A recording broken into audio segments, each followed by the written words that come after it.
Alhamdulillahirobbilalamin. Sebelum kita mulai, marilah kita buka dulu dengan membaca basmalah. Materi kali ini akan diisi Mas Akil tentang marketing offline dan online, dan nanti segala hal tentang itu. Waktunya nanti sampai sore, Mas. Jadwalnya jam 3, tapi kalau mau dilembur sampai malam nggak apa-apa.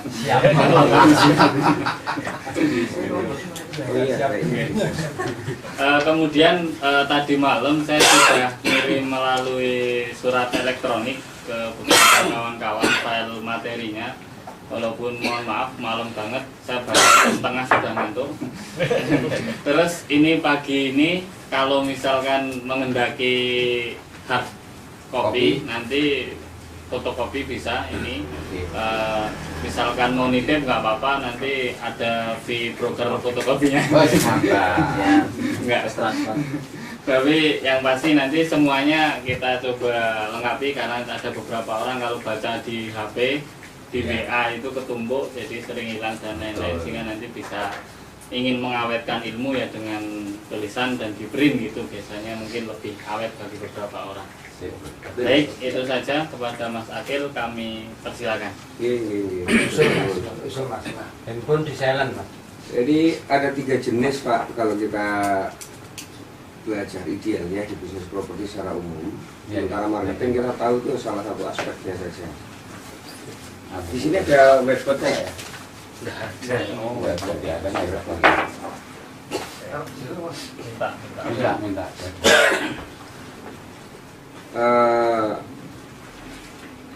Pertama kita belajar itu idealnya, Pak.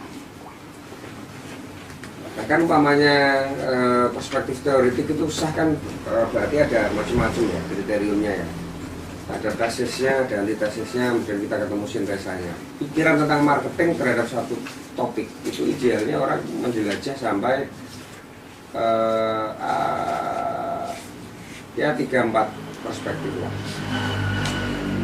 Dari tokoh yang berbeda dengan sudut pandang yang tentu saja berbeda-beda, lalu kita tarik konklusi. Menurut kita yang paling pas seperti apa? Itu satu. Berarti studi literatur itu pun perlu, dan khasanah pengayaknya harus banyak. Yang kedua, karena ini ruang bisnis, Pak.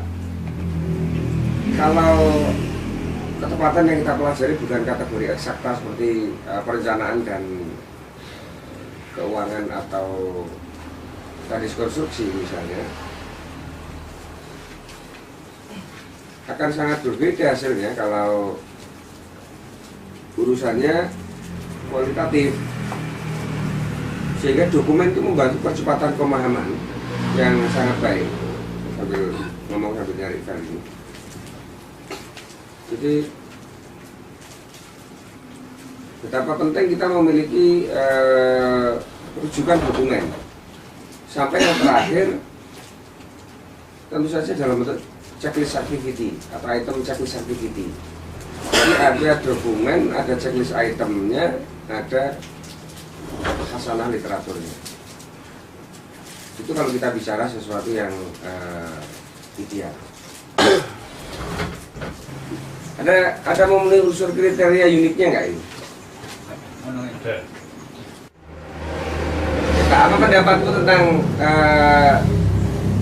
salah satu item marketing ini?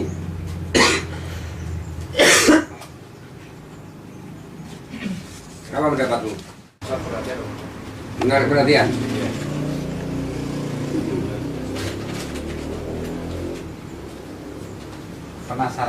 Penasaran. Nyeleneh.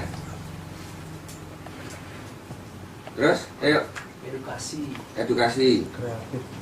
Kreatif. Nah, besok lagi kalau sinau marketing, Pak, yang tenanan, lebih tenanan dari sinau yang lain, karena ini yang bisa membuatmu paling cepat jadi pengusaha. Gitu. Artinya kalau tenanan ditulis, dicatat, atau kalau saya ngomong direkam ya boleh. Artinya frekuensi belajarnya tidak cukup sekali, tidak ada orang belajar marketing belasan kali. Belasan kali. Jadi melihat ini salah satu item marketing. Kira-kira kalau saya mau lihat, saya mau tanya, ini berstandar baik apa biasa-biasa saja? Baik. Produk-produk ini loh Pak, sesuatu yang susah dibuat nggak ini? Nah, dirimu yang buat mabuk Mas. Ya, sekedar sebagai menuliskan janji manis, masih mau dapat janji manis, itu pasti dirimu bisa. Di setiap hari kita bisa menemukan ratusan kosakata yang demikian, betul ya. Tapi bagaimana ini ketika dikomposisikan dengan font yang miring begini ini, dengan smart people, smart investment, ini tidak perkara mudah. Smart people, smart investment ini kalimat biasa, tapi begitu kepadu des sama logo ini, dan ada warna-warni komposisi buah begini, ini sebuah gagasan. Nah, proses lahirnya dari ini nih loh yang nanti akan kita pelajari. Nah, Anda menyangka ini sebagai marketing itu sama saja menyangka sebagai Laksamana Soekardi sebagai Jenderal Bintang 4. Laksamana Soekardi itu Jenderal Bintang 4 atau bukan? Bukan. Militer bukan? Bukan. Nah, itu alur berpikir yang kebanyakan melekat kepada kalian. Jadi menyangka produk-produk grafis atau advertising ini sebagai aktivitas marketing. Bahkan pelaku yang berpengalaman pun nggak jauh beranjak dari sini Mas. Ini semiotika dan hermeneutika. Ini bukan marketing ini, salah satu item terkecil dari marketing. Gitu ya. Jadi kita mau ngomong apanya dulu nih? Orangnya bernama pelaku marketing, program marketing, isinya apa saja, atau aktivitinya marketing. Karena kalau kita ngomong program itu berarti isinya, judulnya bakal ke promo, event, atau sales langsung. Kita ngomong itu. Kalau orangnya yang kita omongin, itu berarti kriterium dari organisme individu yang bisa bekerja dengan nalar satu proyektif, dengan target tertentu, ya, dengan tekanan yang relatif tinggi, dan semuanya distimulasi oleh kemampuan komunikasi. Kalau kita ngomong orangnya, di marketing itu ada 6 sudut pandang Pak. Kita mau ngomong yang apa dulu nih di ini? Yang kira-kira sudah dapat pengantar ya, sedikit ini kan sudah dapat pengantar. Bapak Ibu, orang ibu-ibu deh. Bapak pengen kita ngomong soal apa marketing? Dasar dulu Mas. Ya? Dasar dulu.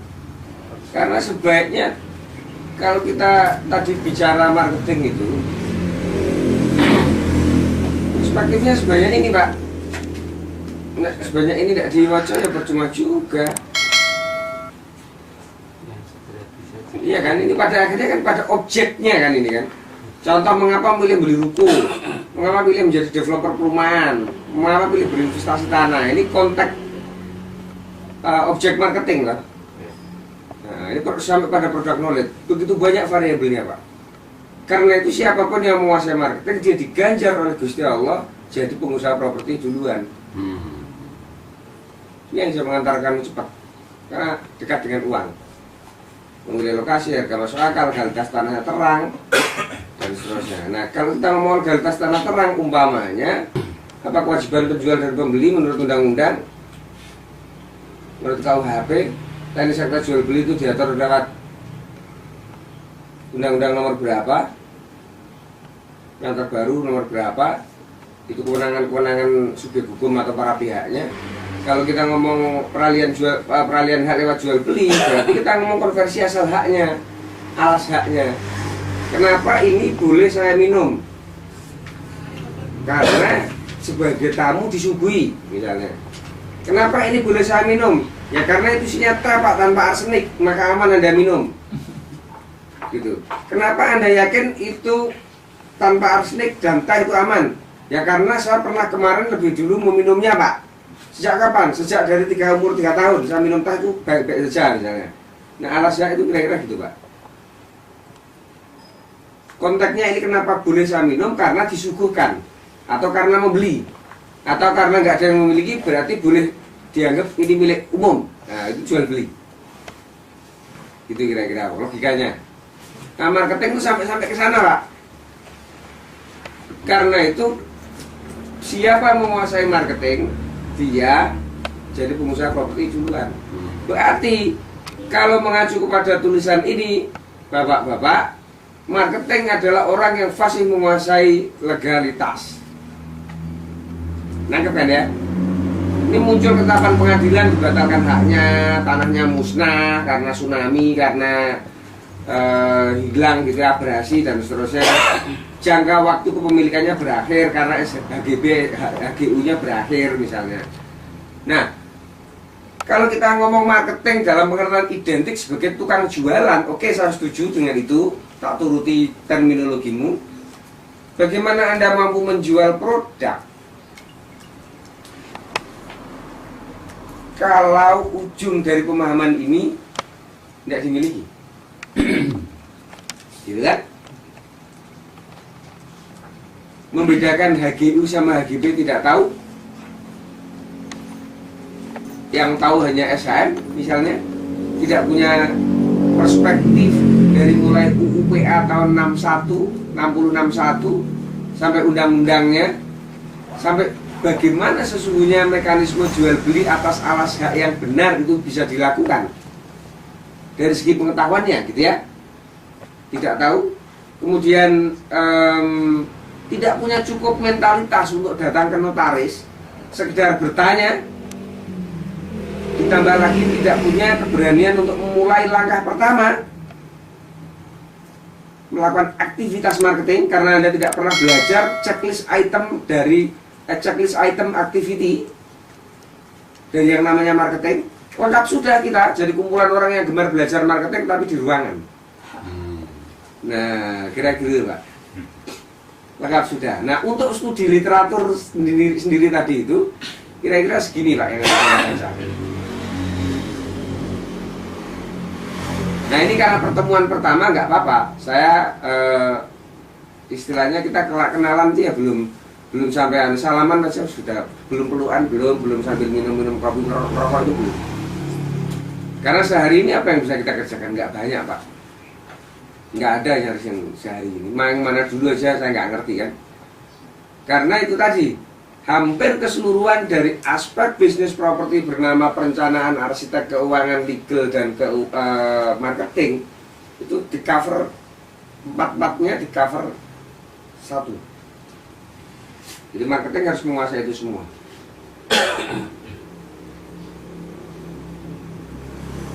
Misal kita sedang menerangkan sesuatu gitu ya, menentukan apartemen rumah gitu misalnya. Itu kan sifatnya sudah teknis dan percampuran ekonomi ya. Teknik dan dengan pendekatan ilmu teknik dan ilmu ekonomi ya. Cara menaikkan apartemen rumah. Atau belum kata menaikkan deh. Cara mengetahui nilai apartemen rumah misalnya. Ya, berarti ada beberapa perspektif yang sangat teknis, sangat arsitektural dan civil engineer gitu kan. Kemudian ada komposisi biaya. Nah ini contohnya gitu. Bagaimana dirimu mau menjual rumah itu dengan yakin kalau tipe 150 dengan luas tanah 200 harganya 1,5 miliar itu murah misalnya. Kalau tidak memiliki kemampuan nilai appraisal Bapak Ibu. Kalau pertanyaan Pak itu kan urusan orang sipil Pak. Ya iyalah sekarang yang mau jualan siapa? Kalau Anda ketemu konsumennya di McD nanti jam 11 siang, lepas itu nanti jam 1 siang pindah ke AFC, berturut-turut sampai jam 6 itu Anda punya janji di situ. Apa iya orang teknik sipilnya Anda mau syarat di situ sampai 6 kali pertemuan itu? Tak bisa. Apa lalu kita mau mengatakan, Pak saya kan cuma marketing, jadi ya nggak ngerti Pak. Ini tipenya berapa dan nilai personal wajarnya perbankan berapa, nggak ngerti. Nah, untuk itu bisa dimiliki, maka sekali lagi hasanah studi literaturnya harus sebanyak ini. Mutlak. Apa itu? Fardu ain apa fardu kifayah? Ngono Pak, wes saiki aku manut. Kita mau mawar dulu. Pengantar saya udah cukup. Jadi ini salah satu, tak ulang ya, ini salah satu produk dari review marketing, ini adalah salah satu produk, salah satu item dari marketing, output marketing itu ini, yang membuat sering banyak orang salah sangka, menyangka advertising, menyangka produk-produk grafis ini sebagai marketing. Nah kalau ini adalah hasanah studi literaturnya. Anda harus membaca kurang lebih sekitar ya apa-apanya 80-an deh artikel. Tentang 80 topik loh ya. Kalau 80 topik misalnya wakilah Pak Akil, wakilah Pak Hermawan Kertajaya, wakilah Des Pak Tung Desem Waringin, Anda ambil 3 saja berarti 80 kali ya. Tentang satu topik. Wah, klaru Pak Akil, jari Pak Tung Desem cara menaikkan pressure rumah itu dengan memberinya persepsi nilai. Wah kalau caranya Pak Akil kayak gitu ya, piye? Nah, caranya Pak Akil direnovasi, kemudian dibuatkan layout fungsi yang optimal, jadilah dia naik misalnya. Jadi tentang appraisal saja Anda perlu 3 perspektif, misalnya dari orang, dari 80 item. Nah pertanyaannya, siapa yang akan memberimu materinya? Siapa yang akan memberimu topiknya? Siapa yang memberimu guideline-nya? Bahwa topik ini penting, ini penting, ini penting, ini tidak. Ini prioritas, ini nanti. Siapa yang akan memberi itu? Kalau waktunya hanya sehari. Gitu kan? Kalau waktunya hanya sehari.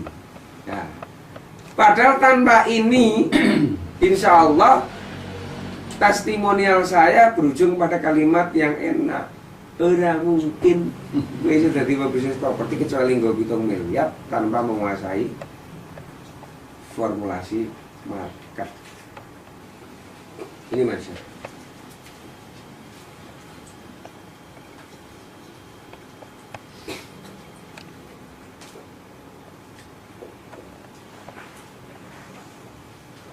Seharusnya 1 jam nih ngomong ke soal ini. Manut saya, mau 1 jam, mau 10 jam, mau 1 menit, saya gampang kok. Pertanyaan ya terhadap itu, interpretasi, komentar. Kalau cara pandang lama mungkin segini Pak.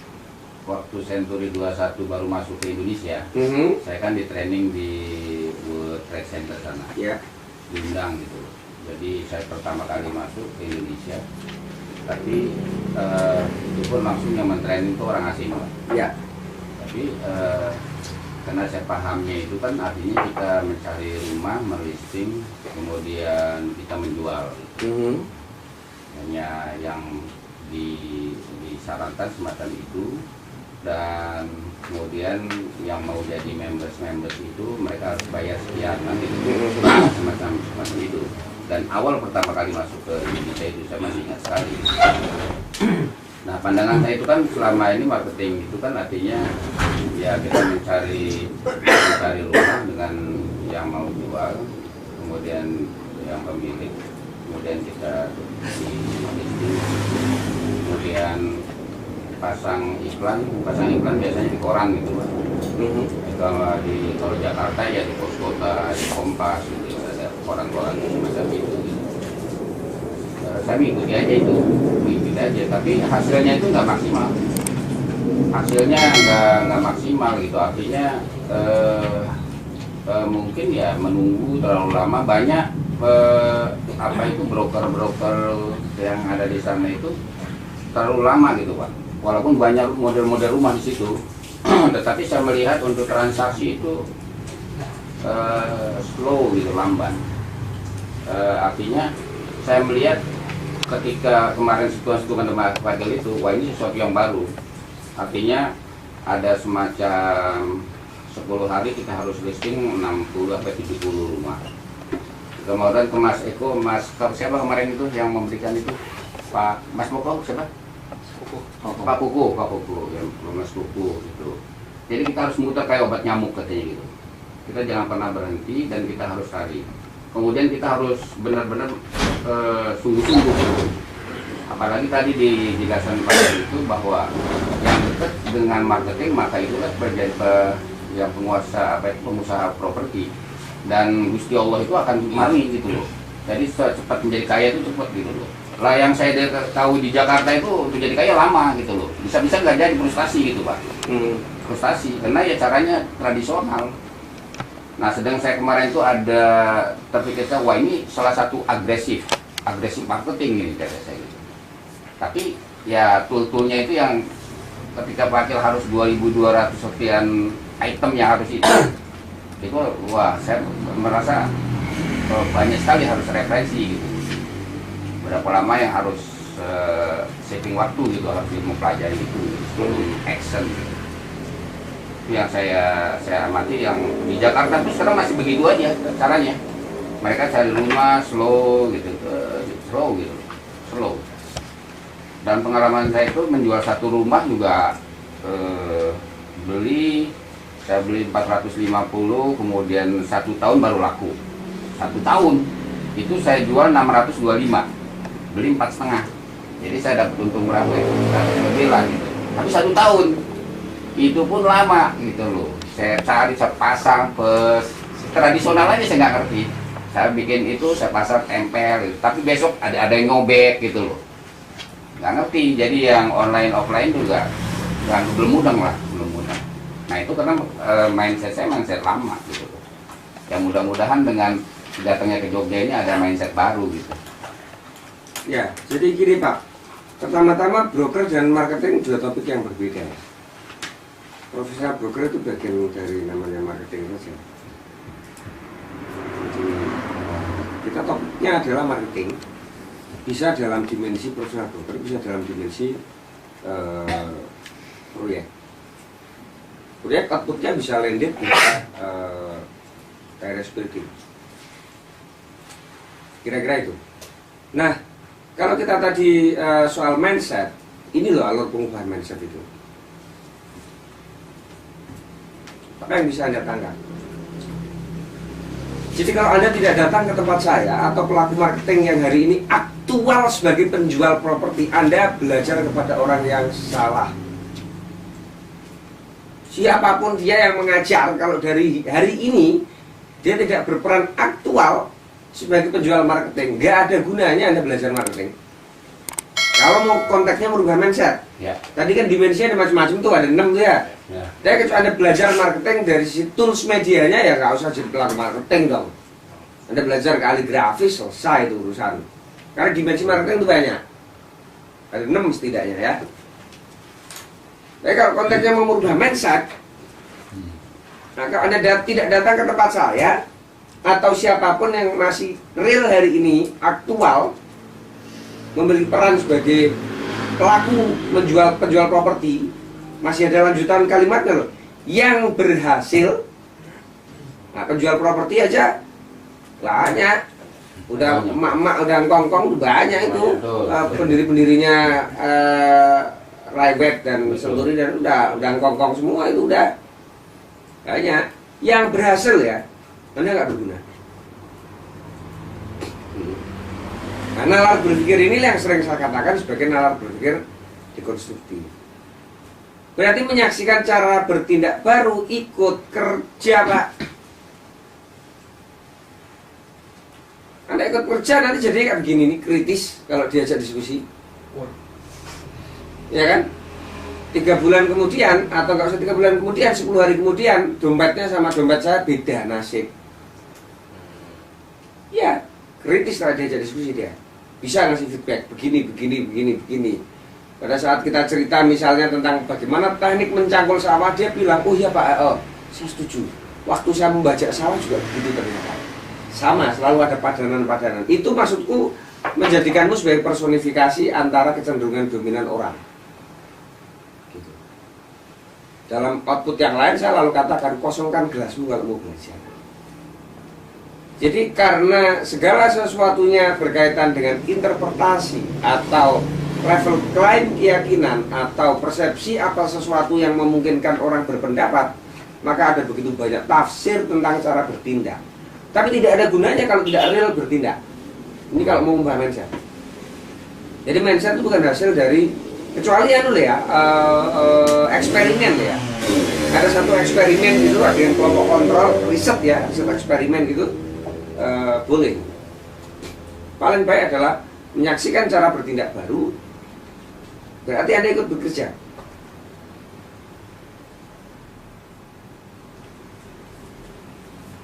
Subjeknya harus orang yang berhasil. Sebab kalau bertindak baru nggak pernah ada ujungnya, udah ikut 3 bulan, gimana sih guruku kok nggak bisa jual 1 unit rumah, itu cilok kok. Wah, malah memalukan itu. Kalau saya alhamdulillah Pak, di sela-sela ngajar 10 hari jualan saya masih 16,8 miliar bulan ini. Bulan kemarin tinggal. Di sela-sela ngajar, saya punya tanggungan kelas 4. Pagi, siang, sore, malam. Di sela-sela ngajar, tak break 4 hari, ngebut saya jualan, berdua dimudahkan oleh Gusti Allah. Saya feeling aja, nggak mungkin saya nggak dapat rezeki banyak. Atau ini momentum saya punya rezeki banyak. Kenapa? Karena tamu dari luar kota saya banyak. Yang kata orang mungkin yang merepotkan saya, menghabiskan waktu saya itu banyak. Wah, mungkin gitu. Mesti saya dapat banyak ini bulan ini. Soalnya tamu saya banyak. Nggak mungkin loh, Gusti Allah ngirimi tamu banyak, nggak dikasih sekalian 1 paket sama bekal hadiahnya loh. Nggak mungkin itu. Kemarin Pak Beni belajar sebulan, 10 hari di tempat saya lah. Terus ada lagi teman dari Jakarta datang, berombongan 4 orang. Dia belajar tempat lu banyak. Ini berarti rezeki banyak bulan ini. Nggak mungkin ini.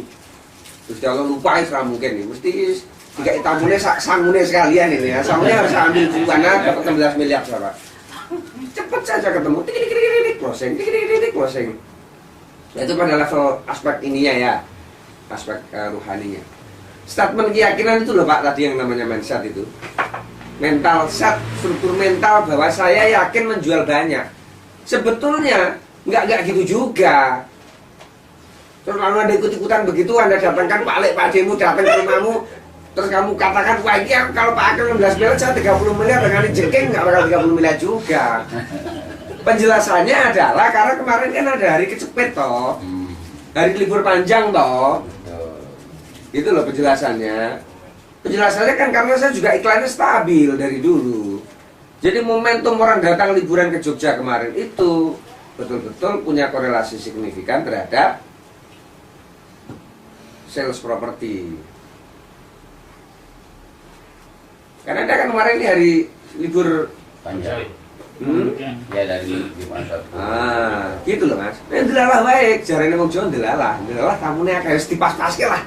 Dan udah diyakini hajar. 16 miliar juga Pak. Merdu Mas. Enggak satu, dikit-dikit ada, ketika saya tuh paling sebel kalau begitu tuh. Kayak orang Islam nyaran aja. Ngerti ya? Dikit-dikit Allah Akbar, malah kayak orang Islam, kayak Islam baru-baru Islam aja. Jangan begitulah. Satu itu namanya itu, nggak menarik. Agak beling sedikit gitu.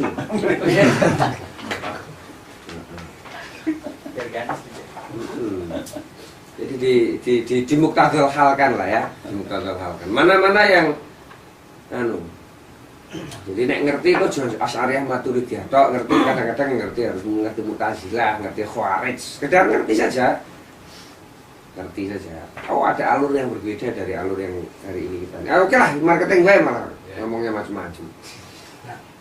Oke, jadi kalau Anda tidak datang kepada pengajar yang sekaligus pelaku, nggak ada gunanya Mas, ubah mindset.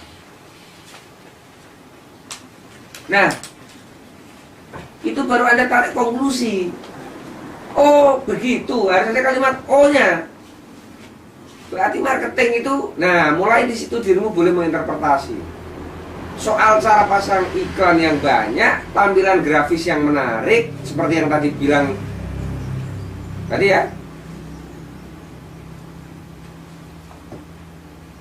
Keuntungan berawal dari pilihan terbaik, itu kan big space, dengan gambar grafis ya.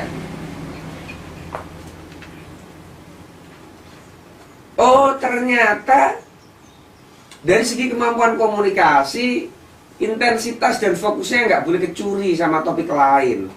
Diajak ngomong tentang kimcil, baliknya menurut Bapak produk ini pas nggak kalau untuk kimcil? Enggak kan Pak ya? Balik ke produk, balik ke produk, balik ke produk, balik ke produk. Diajak ngomong lukisan, kayaknya lukisan itu pas Pak kalau ditempatkan di sudut kiri ruangan apartemen yang saya tawarkan. Diajak ngomong soto, wah habis ngomong makan soto Pak panas-panas, istirahatnya di apartemen, bangun-bangun memandang landscape kota Semarang penuh rasa syukur. Balik-balik fokusnya ke situ terus. Misalnya, nah itu tarik konklusi itu, O-mu itu harus berisi itu tadi Mas. Oh ternyata itu bukan semuanya O, tapi O yang berkriteria.